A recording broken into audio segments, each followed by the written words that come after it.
माँ भारती को प्रणाम करता हूँ, आप सबके गुरु माता पिता को प्रणाम करता हूँ। बच्चों ढेर सारा लाड प्यार और सभी लोगों को सुबह की राम राम। आज जिस विषय पर बात करनी है वो विषय क्या है जरा सुनिए। तो आज हम चंद्र ग्रहण की बात करेंगे, क्योंकि रात में चंद्र ग्रहण है। चंद्र ग्रहण का प्रभाव होगा नहीं होगा इस पर बात करेंगे। चंद्र ग्रहण है भी कि नहीं है इस पर भी बात करेंगे,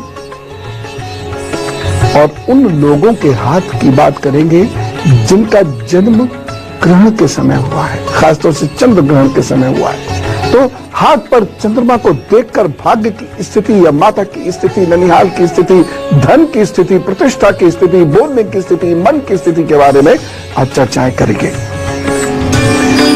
लेकिन आज के दिन की शुरुआत कुछ बहुत अनोखी है और कुछ बहुत खास है, क्योंकि भारत की महान संत परंपरा के एक महान संत श्री रविदास जी का आज अवतरण हुआ है। बनारस में आपका अवतरण हुआ है। 1388 से 1440 के बीच की उसमें मत भिन्नता है इसी किसी वर्ष में, लेकिन माघ की पूर्णिमा थी, यह तय है। इस दिन ऐसे महान संत का धरती पर अवतरण हुआ जिन्हें कबीर भी पूजनीय मानते थे। ये उन्हीं के समकालीन है, बनारस की पवित्र धरती पर आप आए। आपके दोहे सारी दुनिया में जाने जाते हैं। आप ही मीरा जी के गुरु हैं। आपने इस धरती को भेदभाव से मुक्त करने के लिए बहुत कार्य किया। अनेक लोग, यहां तक कि बड़े बड़े पंडित भी आपके अनुयायी थे। आपको एक महान पंडित, उस वक्त के महान पंडित ने अपना शिष्य माना था। आप बड़े मेधावी थे और जूते ठीक करने और उन्हें बेचने का कार्य करते थे। ऐसे महान संत को हम प्रणाम करते हैं, और ये वही रविदास है जिन्होंने कहा था, मन चंगा तो कठौती में गंगा। इस दोहे को कभी कभी हम गलत समझ लेते हैं। हम समझते हैं कि यदि हमारा मन चंगा है तो गंगा में कटौती करो, गंगा जाने की क्या आवश्यकता है। नहीं, मन चंगा तो कठौती में गंगा। कठौती यानी एक लकड़ी के बाउल को कठौती कहते हैं, उसमें गंगा विराज जाती है यदि व्यक्ति का मन चंगा है। ऐसे महान संत रविदास जी को पुनः प्रणाम करते हैं। तो ऐसे महान संत को प्रणाम करने के बाद अब बात करते हैं मेष, वृषभ और मिथुन राशि की। अब बात करते हैं चंद्र ग्रहण की। चंद्र ग्रहण की अद्भुत घटना होती है। क्या धार्मिक लोग, क्या वैज्ञानिक लोग, जो खगोल शास्त्री हैं, वह चंद्र ग्रहण वाले दिन कुछ विशेष उपक्रम करते हैं। दोनों ही चंद्र ग्रहण को नोट करते हैं, समझते हैं। यह चंद्र ग्रहण 10 की रात्रि और 11 के प्रातः में होगा। यानी अगर हम अंग्रेजी समय से चलें तो 11 को सुबह 4:04 पर यह ग्रहण प्रारंभ होगा, लगभग 4 घंटे तक चलेगा। अब यहां महत्वपूर्ण क्या है, इसे बहुत ध्यान से सुनिएगा।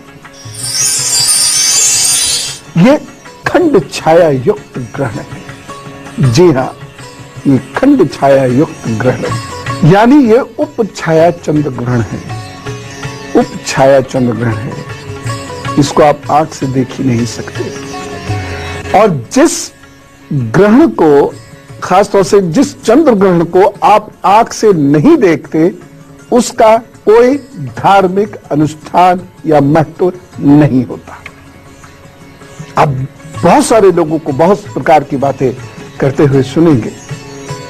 बहुत सारे लोग चंद्र ग्रहण का असर समझते हुए मिलेंगे। बहुत सारे लोग इससे डरते हुए मिलेंगे। बहुत सारे लोग उसे देखने से मना करते हुए मिलेंगे। ऐसी बहुत सारी बातें होंगी, लेकिन ज्योतिष के सिद्धांत के अनुसार ये उपच्छाया ग्रहण है, इसका कोई सूतक ही नहीं होता। ना सूतक का कोई प्रारंभ होता है, ना सूतक का कोई अंत होता है। ये ग्रहण आंखों से दृश्य नहीं है, और जब नहीं है इसका कोई असर किसी राशि पे नहीं होगा। वैसे कुछ ग्रह योग ऐसे चल रहे हैं जिसके बारे में मैंने चर्चा भी करी थी और आपसे कहा भी था कि उत्तर और उत्तर पूर्व के क्षेत्रों में दैवीय आपदाओं के योग बन रहे हैं। ये योग किस लिए बन रहे हैं? बृहस्पति मंगल शनि के कारण। इन्हीं के कारण वर्षा में भी कमी आई, इन्हीं के कारण हिमपात भी अधिक हुआ। अभी हिमपात के योग बने रहेंगे और कुछ छोटी मोटी दैवीय आपदा के योग बने रहेंगे, लेकिन ग्रहण का कोई प्रभाव नहीं होगा, न व्यक्ति पे न परिवेश पर। शास्त्र के अनुसार इसका कोई सूतक ही नहीं है, न प्रारंभ है न अंत है, इसलिए मस्त रहे। और खास तौर से मैं अपनी गर्भवती बहनों से विशेष रूप से कह रहा हूं, क्योंकि वह डरती है या उन्हें डरा दिया जाता है। शास्त्र बिल्कुल स्पष्ट कह रहा है, इस ग्रहण का कोई प्रभाव नहीं है, इसलिए इस ग्रहण का सूतक तक नहीं होता, इस ग्रहण की कोई धार्मिक मान्यता नहीं है। अतः आप निश्चिंत रहे, मस्त रहे।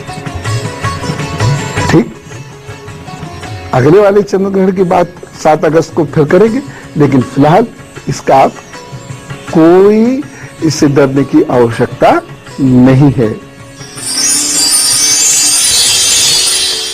अब आप में से बहुत सारे लोग कहेंगे कि नहीं, भारत में, नेपाल में, पाकिस्तान में ये तो दिख रहा है, एशिया के अन्य क्षेत्रों में ये दिख रहा है, तो फिर इसका कोई सूतक क्यों नहीं है? इस चंद्रग्रहण का कोई धार्मिक संस्कार क्यों नहीं है? अभी बताता हूं। पहले मैं आपको कर्क, सिंह और कन्या राशि का हाल बता दूं। जी, ये उपज छाया वाला चंद्रग्रहण है, इसका बहुत ज्यादा महत्व नहीं होता, इसके लिए कोई धार्मिक संस्कार नहीं होता, ये पूर्ण चंद्रग्रहण नहीं है, ये आंशिक है और बेहद आंशिक है, और ये स्पष्ट रूप से आपको आंखों से दिखेगा ही नहीं। इसलिए ऐसे चंद्रग्रहण के लिए कोई भी धार्मिक संस्कार नहीं होता है। आपको मैं अक्सर यहां तक कहता हूं कि यदि आप जिस शहर में रह रहे हैं वहां चंद्रग्रहण नहीं है, वहां से 1000-1500 किलोमीटर दूर वाले शहर में चंद्रग्रहण है, तो आपको उसके संस्कार करने की आवश्यकता नहीं है। यानी जिस स्थान पर खड़े हुए व्यक्ति को यदि उसकी आंख से स्पष्ट पूर्ण चंद्रग्रहण दिखता है, तभी वह उसके संस्कार करेगा, तभी वहां बच्चों, वृद्ध और गर्भवती महिलाओं के लिए सूतक आदि होगा, अन्यथा कोई नियम नहीं होगा। इसलिए प्रसन्न रहिए। शास्त्र पूरी वैज्ञानिक दृष्टि से बात करता है। हाँ, अब आप डर के मारे कोई भी काम करना चाहे तो करें, हम तो कुछ नहीं करेंगे। ये तो एक बात हुई इस चंद्रग्रहण की, लेकिन साथ ही साथ मैं हाथ पर वह बात भी करना चाहूंगा, उन लोगों की बात करना चाहूंगा जिनका जन्म चंद्रग्रहण में हुआ है। देखिए, चंद्रमा जब बहुत खराब, कमजोर स्थिति में होता है तो बड़ी अजीब और गरीब समस्याएं किसी के सामने पैदा करता है। मन को किस तरीके से ये प्रभावित करता है वो आप जरूर जान लीजिए, क्योंकि मन ही यदि किसी का प्रभावित है तो वह समझेगा क्या और परिवर्तन क्या करेगा। जैसे किसी की आंखें ही यदि प्रभावित है तो वह देखेगा क्या और बचेगा किससे।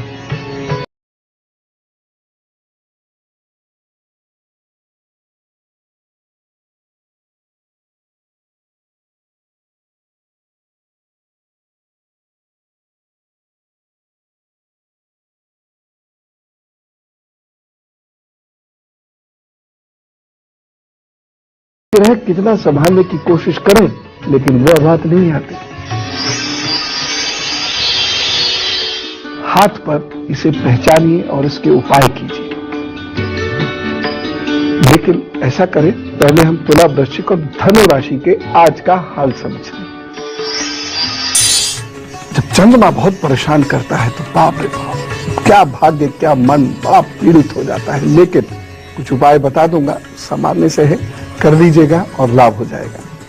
ब्रेक के बाद आइए, स्वागत है ब्रेक के बाद, स्वागत है आपका।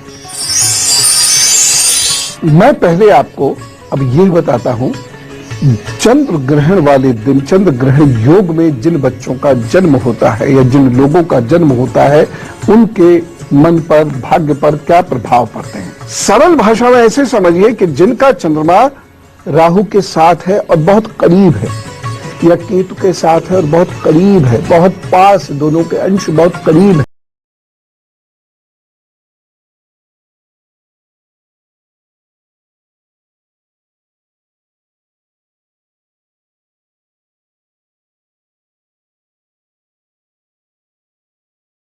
लेकिन अगर बहुत पास है तो फर्क पड़ेगा। क्या फर्क पड़ेगा ये जरा समझिए। सबसे पहली बात, ऐसे लोगों का अपने भावों पर कोई नियंत्रण नहीं रहता। मतलब या तो इन्हें भयंकर गुस्सा होगा और या फिर डर होगा, या ये अति के निडर होंगे, ये डरपोक होंगे, या तो ये खुशियां अपनी एक्सप्रेस कर ही नहीं सकते या मारे खुशी के पगला जाएंगे। भाव पर नियंत्रण नहीं होगा इनका। या तो सकुचाएंगे, कहीं नृत्य चल रहा है, गाना चल रहा है तो संकोच में या तो खड़े रहेंगे, पीछे सरक जाएंगे, कोई नाचने बुलाना ले, और या जाके ऐसा बिकट कूद मचाएंगे वहां पर कि बाकी लोग जान बचा के भागे इधर उधर।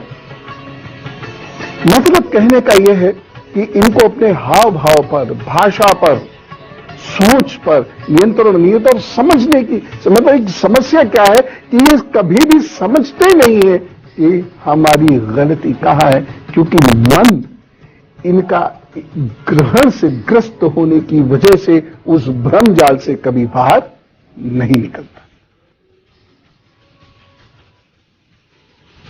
एक और चीज, ग्रहण योग में उत्पन्न हुए लोगों को जीवन पर्यंत मानसिक संघर्ष तो करना ही पड़ता है, साथ ही साथ भाग्य पक्ष कमजोर होने की वजह से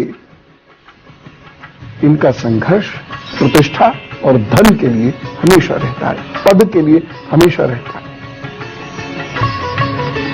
संतोष इन्हें बहुत मुश्किल से मिलता है। बहुत धन होने पर भी जब धन आता है तब तक इनका सुख संतोष समाप्त तो हो चुका होता है, उसकी सीमाएं बढ़ जाती।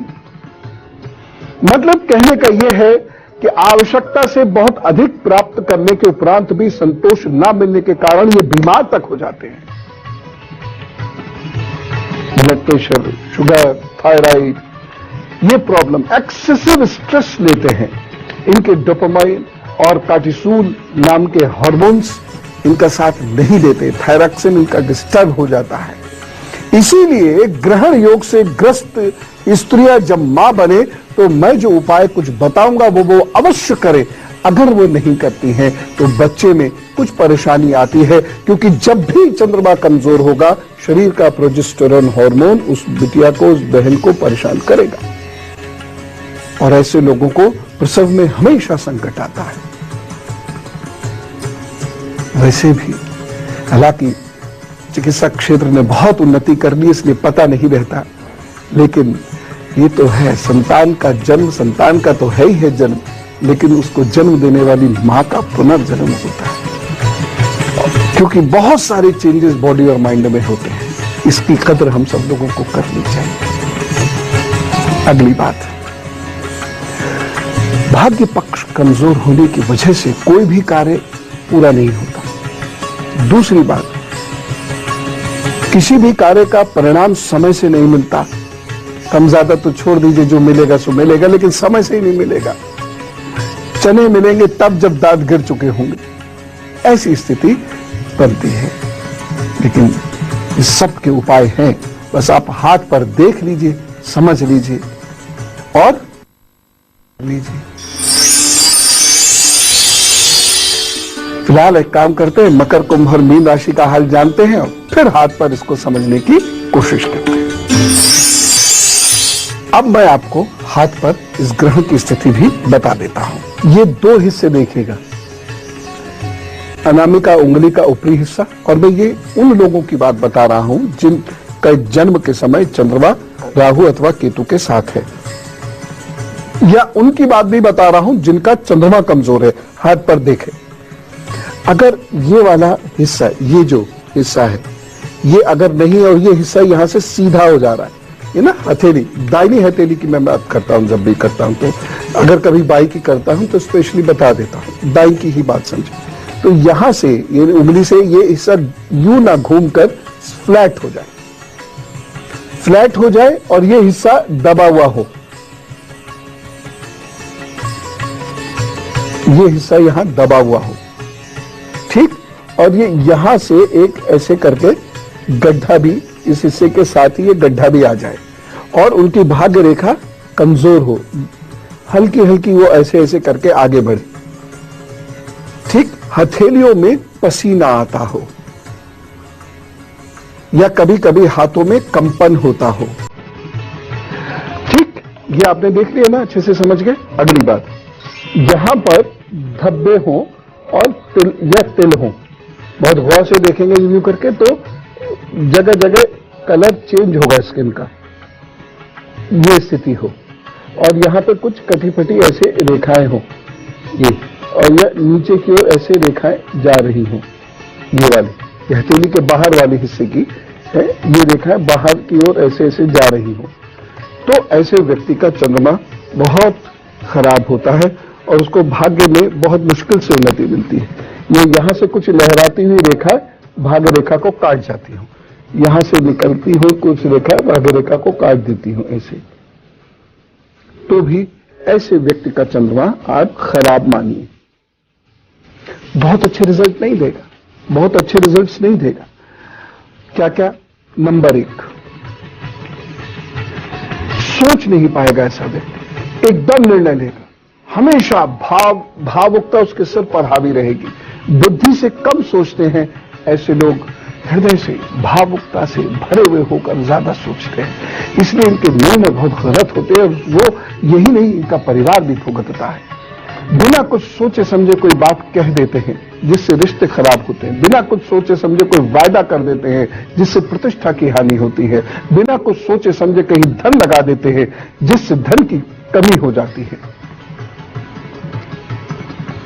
बैठे बैठे नौकरी छोड़ देंगे, अपनी गलती, किसी ने टोक दिया तो नौकरी छोड़ देंगे। अहंकार इतना ज्यादा हो जाता है, बिना किसी बात के बहुत अहंकार हो जाता है। रात रात में आसानी से नींद नहीं आती, सपने बहुत देखते हैं और बहुत जल्दी डर जाते हैं, वहम और शक बहुत जल्दी होता है इनको।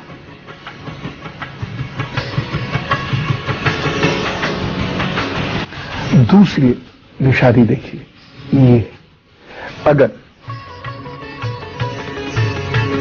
ये वाली अनामिका उंगली रिंग फिंगर की ऊपरी पोर पे कहीं कोई तिल आ जाता है या यहां ये वाला हिस्सा चपटा हो जाता है, एकदम चपटा, और इसके पीछे का जो नाखून वाला हिस्सा है उस पर बैंगनी रंग का नाखून हो जाता है, नीले रंग का नाखून हो जाता है या पीले रंग का नाखून हो जाता है, उस पर धारियां आ जाती हैं। यहां पर भी वही होगा जो मैंने बताया अभी चंद्रमा वाली स्थिति।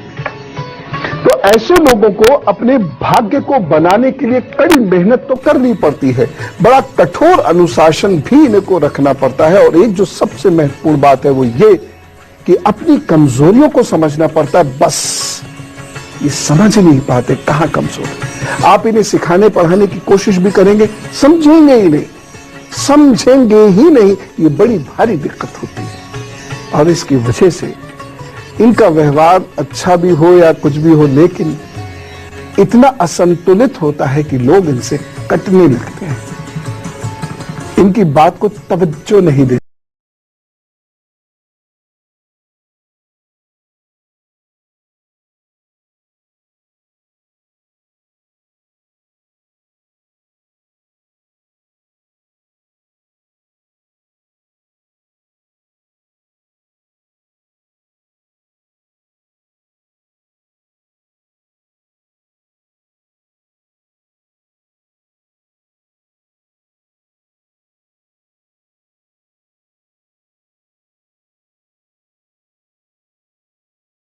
अन्यथा उनके बच्चों में शारीरिक या मानसिक समस्या हो जाती है। अब मैं आपको उपाय बताता हूं, नोट कीजिए। मां दुर्गा की आराधना अद्भुत फल देती है। ऐं ह्रीं क्लीं नमश्चंडिकायै, यह आराधना आपको अद्भुत फल देती है। दूसरी चीज, पूर्णमासी का स्नान, किसी तीर्थ स्थान में जाइए, लेकिन हवड़ दवड़ नहीं, भाग दौड़ नहीं, टूरिस्ट होकर नहीं जाइए, भक्त होकर जाइए। और स्नान कीजिए, या चंद्रमा की रोशनी में बैठकर स्नान कीजिए। एक चांदी की कटोरी खरीदिए, खीर उसमें रखिए और रात भर उसे चंद्रमा की रोशनी में रखा रहने दीजिए। पूर्णमासी वाली रात को सुबह उसका निराहार सेवन करें। अगला उपाय, खिरनी की जड़ सफेद धागे में बांधकर सोमवार को अपने गले में पहन लीजिए और मां से पहना दे तो क्या बात है, बहुत मदद करेगी। मन शांत होगा और भाग्य और मन दोनों मजबूत होने शुरू हो जाएंगे। लेकिन जो सबसे महत्वपूर्ण उपाय है वो क्या है? मां, मौसी और मामा। चंद्रमा जिसका भी खराब है, मां और मौसी मामा की जितनी सेवा करने उतना अच्छा है। चंद्रमा स्वतः फल देने लगेगा। यद्यपि ऐसे लोगों को मां की सेवा आसानी से करने का मन नहीं होगा या मौका नहीं मिलेगा, लेकिन जुटा रहे। मां या मां समान स्त्रियां, मौसी या मामा खूब खूब सेवा करें। अगली बात, ऐसे लोगों को भावुकता पर नियंत्रण तो ये लोग कर नहीं पाएंगे आसानी से। करना क्या है? जब भाव उठ रहा हो तो निर्णय नहीं लेना है, जब क्रोध आ रहा हो तो निर्णय नहीं लेना है, और ऐसे दोनों समय पे किसी से कोई बात करनी नहीं। ऐसे लोगों को प्राणायाम करना, सूर्य क्रिया करना, लेकिन ये सूर्य भेदी प्राणायाम ये सीखना पड़ेगा। सामान्य प्राणायाम करना, अनुलोम विलोम करना बहुत हितकारी सिद्ध होता है, और ऐसे लोगों को कपूर का सूंघना बहुत हितकारी सिद्ध होता है। कपूर की खुशबू में रहना बहुत हितकारी सिद्ध होता है। ऐसे लोगों को चांदी का एक ब्रेसलेट मां से दाहिनी कलाई में पहनना चाहिए, अथवा मां के द्वारा उनके जन्मदिन पर यदि चांदी की चेन उनके गले में पहनाई जाए तो बड़ा अच्छा रहेगा। ये उपाय करने से उनको बहुत लाभ होगा, बहुत तरक्की होगी। चलते चलते एक उपाय और बता देता हूं। ऐसे लोगों को महीने में एक दिन, पूर्णमासी का दिन रख लीजिए, सफेद पोटली बनाइएगा जरा सी, उसमें मिश्री भरकर नाली में प्रवाहित कर दीजिएगा, या दरिया में प्रवाहित कर दीजिएगा, या नहर में प्रवाहित कर दीजिएगा।